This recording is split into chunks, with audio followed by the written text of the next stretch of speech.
शामिल हुए हैं। 72वीं सीनियर नेशनल वॉलीबॉल चैंपियनशिप के अवसर पे जितने भी टीमें, जितने भी प्रतिभागी इस चैंपियनशिप में भाग ले रहे हैं, उन सब का मैं काशी में यहाँ का उत्तर प्रदेश का नागरिक होने के रूप में माननीय प्रधानमंत्री जी के संसदीय क्षेत्र की तरफ से, माननीय प्रधानमंत्री जी की तरफ से, अपनी तरफ से, प्रदेश सरकार की तरफ से, यहाँ उपस्थित सभी हमारे वरिष्ठ महानुभावों की तरफ से मैं उनका सभी का बहुत बहुत स्वागत करता हूँ।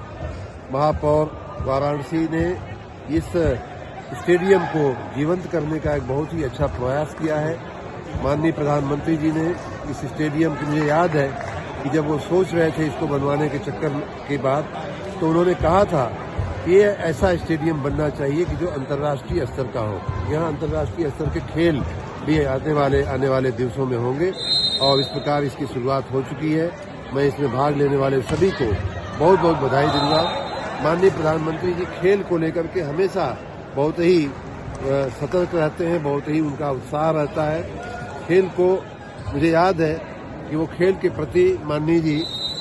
प्रति माननीय प्रधानमंत्री जी का जब वो मुख्यमंत्री थे तब से लेकर के आज तक मैंने कई बार सुना है कि खेल को उन्होंने 2-3 तरह से महिमा मंडित किया है। एक तो ये कि खेल व्यक्ति के, पुरुष हो या स्त्री, उसकी मानसिक और शारीरिक चुस्ती को बढ़ाता है।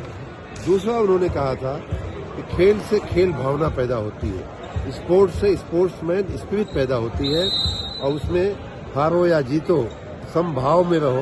उन्होंने कहा था कि गीता पढ़ने का सबसे आसान तरीका है खेल खेलिए। गीता का ज्ञान पाने का सबसे आसान तरीका, हार में या जीत में हम समभाव रहते हैं। हारने वाला व्यक्ति भी जीतने वाले को सबसे पहली बधाई वही देता है। तो इस प्रकार इसको दूसरा ये उसका उन्होंने महत्व समझाया था।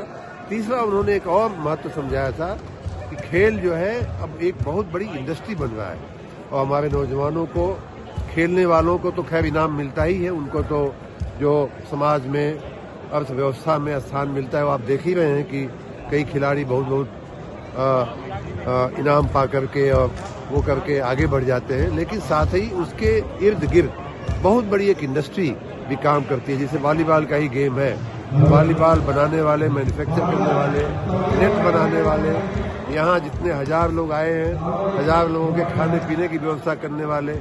अभी मेयर साहब हमसे कह रहे थे कि यहाँ रूम मिलने की दिक्कत, इतने खिलाड़ी आ गए कि रूम मिलने की, तो रूम या होटल का व्यवसाय, ये सारी चीजें जो हैं इस एक विधा से, एक चीज से जुड़ी रहती हैं। तो इसीलिए माननीय प्रधानमंत्री जी हर दृष्टि से खेल जो है महत्वपूर्ण है, उसको बढ़ावा देने के लिए उन्होंने अनेक प्रयास किए हैं। उन्हीं प्रयासों में इस स्टेडियम की रचना भी है। खेलो इंडिया करके उन्होंने अभियान भी चलाया, खेलोगे तो स्वस्थ रहोगे, ऐसा उनका कहना है। मैं माननीय प्रधानमंत्री जी के इन सारे कार्यों के लिए, बनारस को उपहार देने के लिए और बनारस को विकास की नई गाथा बनारस को देने के लिए, विरासत के साथ विकास की नई यात्रा दिखाने के लिए मैं उनका बहुत बहुत अभिनंदन करता हूँ। धन्यवाद।